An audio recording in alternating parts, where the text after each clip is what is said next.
За сайн байцгаана уу өнөөдрийн мэндийг хүргэе та бүхэндээ. За би Дэлгэрмаш Үтээсийн механик инженер тээврийн сургуулийн багш байна. За сургуулиудын халсан сургалтын бэлэн байдлын судалгааны үр дүн гэдэг нэг жижигхэн судалгааны үр дүнгийг танилцуулахаар өнөөдөр энд ирлээ. За агуулга маань за энд ерөнхийдөө олон улсын хөгжлийн чиг хандлага ер нь ковидоос хойш тийм ээ халсан сургалтын талаарх ойлголт бол нэлээд яригдах болсон байгаа. За үүнд манай Монгол улсын хэмжээнд ерөнхий боловсролын сургуулиудад халсан сургалтыг одоо турших юм төсөл хэрэгжсэн байгаа. За үүнтэй холбоотой зөвхөн энэ халсан сургалтын бэлэн байдал, халсан сургалтыг одоо турших энэ төслийн одоо зөвлөх багийн орж ажилласан. За энэ одоо үр дүнгээсээ одоо тодорхой зарим үр дүнгийг танилцуулахаар бэлтгэсэн байгаа. За энд ерөнхийдөө халсан сургалт гэж яг юу юм бэ? За энэ ковидоос хойш бид нар цахим болон танхимын халсан сургалтыг одоо сургалтанд ашиглах хэрэгцээ одоо шаардлага өсөөсөө одоо бий болоод байгаа гэдгийг битгэд мэдж байгаа. За энд бид нар танхимын болон цахим сургалтыг одоо зорилготойгоор уялдуулан хэрэгжүүлэх хэлбэр бөгөөд боловсролын тогтолцоог шинжлэх за одоо гол стратеги 1 гэж үнийг үзэж байгаа. За энд бид нар одоо олон улсын зөвлөхүүд болон үндэсний хэмжээний энэ чиглэлээр туршиж их сургуулиуд дээр туршиж хоёр удирлын турш хичээл заасан юм багш нарын бүрэлдэхүүнтэйгээр ийм зөвлөх баг ийм бүрэлдэхүүн ажилласан байгаа. За тэгэхээр одоо за энэ тэгш хамруулах боловсрол сургуулийн одоо хоол хослон сургалт гэсэн энэ эквал төслийн хүрээнд ийм үндэсний хэмжээний ийм төсөл хэрэгжсэн. За үүний миний энэ ярьж байгаа хэсэг маань хослон сургалтад хамааралтай. За тэгээд ерөнхий боловсролын сургуулийн нийслэлийн болон орон нутгийн тийм ээ нийт 50 сургуулийг одоо сонгож авсан байгаа. Эндээс за бидний яг гол энэ цаанаас боловсролын яамнаас тухайн төслийн багтаа хамтраад энэ 50 сургуулийг сонгосон үндэслэлүүдийг бол тухай бүртэн төсөл дээр бол тайлбарлаж явж байгаа. За энэ дээр болохоор бид нар ер нь бол хослон сургалт гэдэг үндсэн ойлголтоо ойлгохгүй байгаагаас эхлээд одоо бүх юу гарч ирсэн хослон сургалт гэх юм уу, холимог сургалт гэх юм уу, яг цахим танхим одоо ээлжлээд явахаар хослон сургалт болоо явах юм уу гэдэг ийм ойлголтууд гарч ирсэн. Тэгэхээр энд хамгийн гол ерөнхий одоо багш нарт ойлгуулах гол зүйл нь юу юм бэ гэхээр дулаанаар бичсэн хослон сургалтаас суралцагчдын өөрийн сурах цаг хугацаа орчин за хурд сурах арга замыг удирдах тодорхой эрхчлөлөөг бий болгох аль болох юм уян хатан суралцагчдад өөр одоо хувь хүнд тохирсон боломжуудыг нээлттэй байлгахад одоо үндсэн гол зорилго нь чиглэнэ гэдгийг энд за олон улсын одоо зөвлөхүүд бол энд зөвлөдөг. За тэгэхээр энэ хослон сургалтыг одоо туршиж хэрэгжүүлэх төслийн хүрээнд ерөнхийдөө ийм гол 4 секшн болгож авч үзэж байгаа. За хослон сургалтын яг бэлэн байдал, өнөөгийн бэлэн байдал ямар байна? За түүнийг хэрэгжүүлэх төлөвлөгөө боловсруулах. За хослон сургалт гэхээр ерөнхийдөө ерөнхий боловсролын сургуулийн сурагчид болон түүний ар гэр за цахим танхим хослонд сургалтын техник хэрэгсэл боломж хангамжийг хангах үүднээс эцэг асран хамгаалагчтай одоо ажиллах тэтгэрт мэдээлэл хүргэх. За тэгээ багшийн ур чадварын тухай ойлголтыг одоо ямар төвшөнд байгаа түүнийг цаашаа хөгжүүлэх боломжтой юу, шууд суур одоо нөхцөл дээр нь авч үзэх боломжтой юу гэдэг талаас нь аваад за эндээс бэлэн байдлын судалгаа гэдэг бол төслийн одоо хамгийн эхний чаданд хийгдсэн юм ажил байгаа. Тэгэхээр яг энэ бэлэн байдлын судалгааны үндсэн зорилго гэдэг ингээ харах юм бол тоон болон чанарын үнэлгээг ер нь бол хийсэн. Гэхдээ өнөөдөр би энд зөвхөн тоон үнэлгээний үр дүнг одоо тоош танилцуулахаар авчирсан бэлдсэн байгаа. За чанарын үнэлгээ болохоор энэ дээр ярилцлагын болон одоо ажиглалтын за бүр тоног төхөөрөмж материалын бааз тал дээр ажилласан нэлээд олон юм судалгаанууд байгаа. За тэрийг бол энд дурдахгүй. За тэгээ сургуулийн хослон сургалтын бэлэн байдлын судалгаа авах, за багшийн бэлэн байдлын судалгаа авах энэ хоёрыг тухайн сургуулийн удирдлага болон багш нараас авсан үндсэн өөрснөөс нь авсан санал асуулгыг үдэн танилцуулж байгаамаа. За энэ 50 сургуулийн санал асуулгын хуудас ашигласан сургуулийг үнэлэхдээ санал асуулгын хуудас ашигласан бөгөөд энэ санал асуулгын хуудасаа бэлтгэхдээ энэ олон улсын зөвлөхүүдийн чиглүүлсэн нийтлэг шаардлага тулгуурлаж боловсруулсан байгаа. Өөрөөр хэлбэл ерөнхий боловсролын сургуулийн хослсон сургалтын багш ямар шаардлагыг хангасан байх ёстой гэдэм бэ? Энэ шаардлагад нийцсэн юм асуулгыг зөвлөхүүдийн боловсруулсан асуулгыг шууд ашигласан гэсэн үг. За тэгээ сургуулийн хослсон сургалтын бэлэн байдлын үнэлгээ, багшийн хослсон сургалтын бэлэн байдлын үнэлгээ, за сургуулийн ерөнхий менежмент стратеги талын асуулгуудыг удирдлагуудаас багш нараас ур чадвар болон тухайн суралцагчтай холбоотой ийм асуулгуудыг оруулсан байгаа. За саяны энэ дээр энэ арга судалгааг авахдаа за Улаанбаатар хотын 24 сургууль, хөдөө орон нутгийн 26 сургууль, за хөдөө орон нутгаас нийтдээ 6 аймгийг сонгож авсан. Тэгээд аймгийн төв болон сумууд гэсэн ийм тархалт нь бол ийм янз бүр байсан. За эндээс нийтдээ сургалтын хослон сургалтын бэлэн байдлын асуулгын үнэлгээнд дээр удирдлагаас нийт 45 удирдлагаас за багш нар бол 2340 багшаас авсан санал асуулгын дүнг энд авч үзэж байгаа. За энийг би юу гадаад зөвлөхүүдийн арчилсан судалгаа авсан гэдэг дээр оруулсан байгаа. За тэгэхээр энд хоёр бүрэлдэхүүн хэсэгтэй буюу удирдлагын за багшийн гэсэн хоёр чиглэлээр авсан. За сургуулийн хослсон сургалтын бэлэн байдлыг үнэлэх асуулгын удаа бол 3 хэсэг бүр нь 5 ийм агуулгыг дотор агуулж байгаа юм хэсэг. Харин багш нараас авж байгаа нь болохоор 6 хэсэгтэй дотроо хэсэг бүр нь бас 5 ингээ нийтдээ удирдлагаас авж байгаа асуулгын дүн нь 15 асуулттай.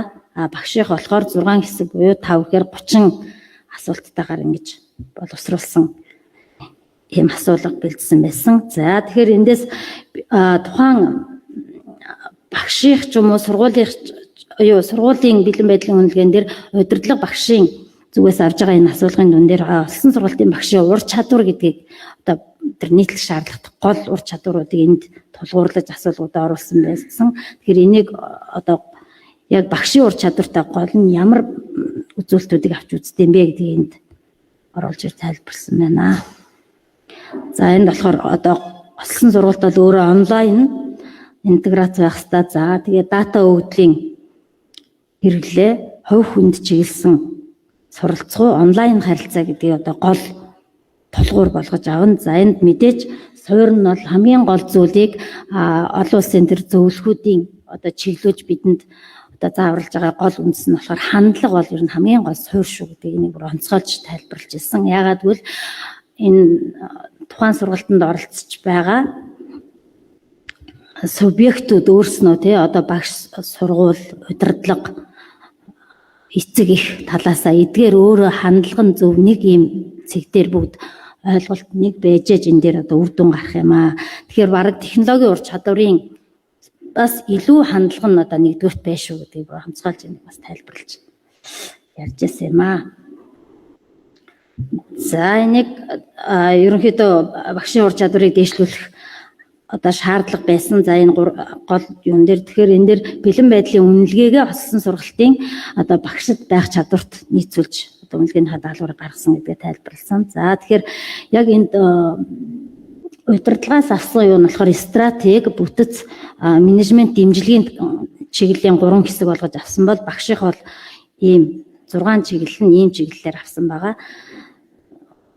Үндсэн 6 хэсэгтэй. За багш болон удирдлагаас авж байгаа тухайн асуулгынхаа боловсруулсан дүнг бид нар хэсэг бүрээр тэмдэглээд за тестээр цаас одоо хэвлсэн материалаар шууд дээр нь ингээд юу бөглүүлж авсан сургуулиуд дээр очиод ингээд асуулга бөглүүлсэн. За зарим багш нар нэг орон юугүй хичээлдээ тухайн тохиолдолд сургууль дээр байхгүй тохиолдолд онлайнаар инхүү форм бөглүүлээд цус бүрд нь ингээд авсан байгаа. Тэгэхээр дата өгдлөө цуглуулахдаа ингээ хоёр янзын аргаар цуглуулсан гэдгийг энд тайлбарлая. За тэгээ ерөнхий үр дүнгийн тавч танилцуулъя. За нийт 45 удирдлага 2340 багшийн одоо дата цугларсан. За эндээс тухайн сонгогдсон сургуулийн одоо нийт багш нарын тухайн сонгогдсон 50 сургуулийн 71%-ийг одоо энэ сургалтанд юу асуулгад оролцсон байгаа. Тэгэхээр эндээс 71% буюу хамрагдсан багш нараас 772 нь одоо бага ангийн багш, 1568 нь бусад судалгатгууны багш нар байсан. За энд бага ангийн багш бус судалгатгуун гэж ангилж энд оруулж байгаа нь юу юм бэхээр ер нь энэ олсон сургалтын туршилтыг ерөнхий боловсролын сургуульд туршихдаа зөвхөн бага болон дунд ангийг сонгож авсан байгаа. Яагаад гэвэл нэг энийг төлөвлөгөөтөө тодорхой хугацаатай хэрэгжүүлэх юм шаардлагатай байсан учраас ахлах ангийн үүнд хамруулаагүй байгаа юм онцлогтой байгаа. За тэгээд үр дүн дээр яг гол болгоод харуулах юм бол 50 сургуулийн одоо нэгтгэсэн дүнгийн зурагт харуулсан байна. За эндээс хамгийн сургуулийн хувьд удирдлагаас авсан асуулгын дүн дээр одоо хамгийн харьцангуй өндөр үнэлгээ авсан хэсэг нь болохоор стратегийн хэсэг буюу 5 үндсэн үзүүлэлтийн дундаж оноо нь 394 болж байсан. За энд болохоор сургуулиуд үйл ажиллагааны төлөвлөгөөндөө хослсон болон онлайн сургалтыг нэвтрүүлэх одоо түүнийг дэмжих тийм ээ үйл ажиллагаа хэрэгжүүлэхээр тусгасан удирдлагын зүгээс одоо манлал үзүүлдэг зэрэг нь одоо давуу тал болж харагдажсэн. Энэ 3 үзүүлэлтээс одоо хамгийн дэмжих чиглэл буюу стратеги нь хамгийн өндөр байсан. За энэ 50 сургуулийн хувьд хөдөө орон нутаг болон нийслэлийн сургуулиудын хувьд бас ялгаа байна уу гэдэг ерөнхийд нь хасан зөвхөн дундаж арифметик дунджийн үзүүлэлтүүдээр авсан. За энэ болохоор бүр нарийн нэг тухайн агуулгууд хоорондоо хамааралтай байгаа хэсэг талаар шинжилгээнүүдийг уг нь бол цаашид бүр наривчлан хийх боломжтой бол маш олон датанууд задрагаатаа цугласан байгаа. Тэгэхээр энд болохоор дандаа гол үзүүлэлтийг зүгээр түгээд авсан үр дүнгээ танилцуулж байна. Тэгэхээр энэ дээр хөдөө орон нутаг болон нийслэлдэх үзүүлэлтүүдийн хоорондын ялгаа ер нь бараг үзүүлэлт болгон дээр ерөөсөө илт ялгаа энд байхгүй байсан.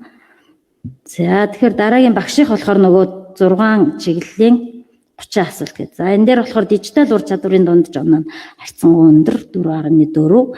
За менежментийн хэсгийн дундаж оноо 425 гэдэг хамгийн өндөр байгаа үзүүлэлтүүдээс дурдаад авч үзэх юм бол энэ нь болохоор олсон сургалтууд дэвшилтэд техник одоо хэрэгэлдэг, ашигладаг сургалтын үйл ажиллагаанд явуулах боломжтой. За менежментийн үйл ажиллагааг хэрэгжүүлэх чадвартайг одоо харуулж байна гэж үзсэн байгаа. За тэгээ тухайн бас нийслэл болон орон нутгийн хувьд ялгаа бас нэг их харагдахгүй байсан. За энэ нь болохоор манай ерөнхий боловсролын сургуулийн одоо удирдлага тогтолцооныг яг нэг тогтолцоонд явдаг учраас энэ бас өрмөц яг ямар ч ялгаа орон нутгийн хувьд их ялгаа гарах байх гэсэн юм таамаглал бол байсан. Тэгэхээр энэ дээр бас л зөөрөө гараагүй.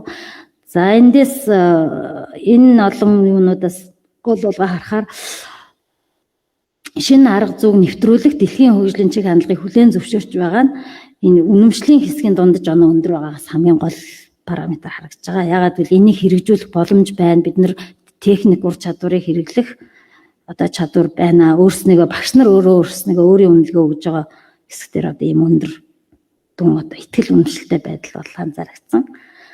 За харьцангуй бага буюу дундаж оноо нь 382 байгаа нь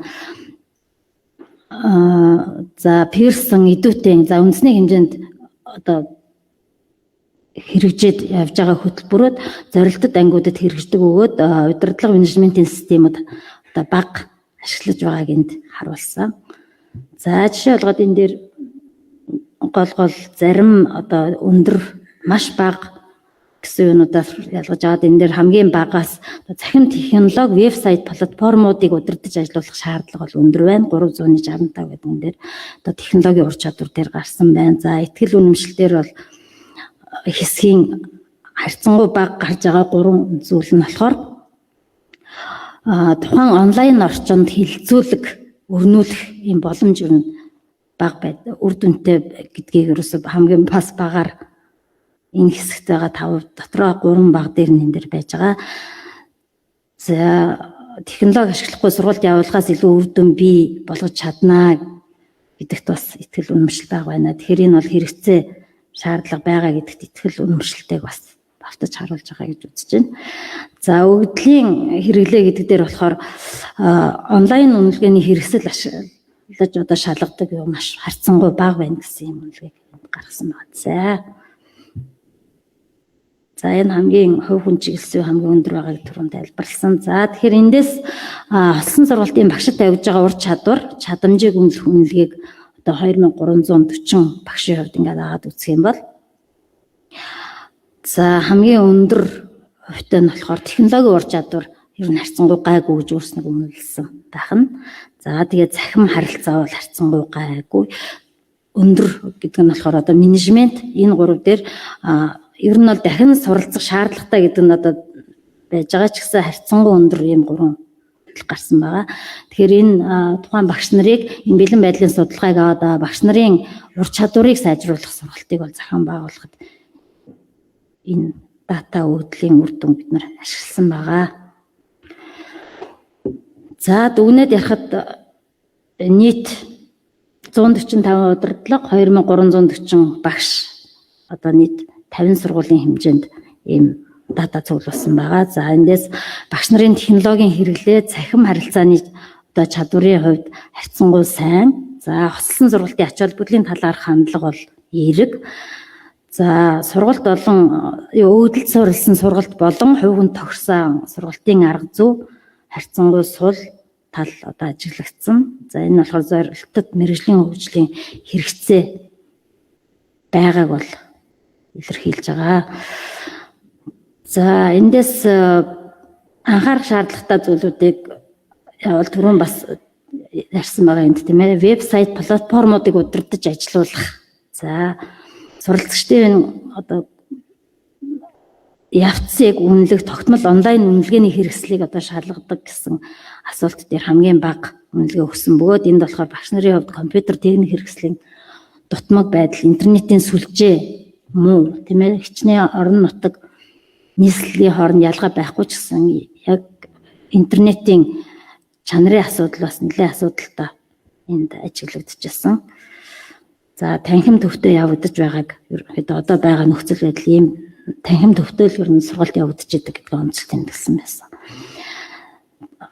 За сургуулийн удирдлагууд эд үтцийн тулгымцсан асуудлууд болох төхөөрөмжийн хомсдол, интернетийн чанар, за мэдээллийн технологийн чиглэлийн дэмжлэг одоо дутагдaltaй байна. Үүнийг онцлоод багшийг хөгжүүлэх, ухаалаг ангийг тогтжуулах, нэмэгдүүлэх, за контентын санг хөгжүүлэх зэрэг ийм стратегийн шаардлагууд бий болж байна гэж үзэж байна.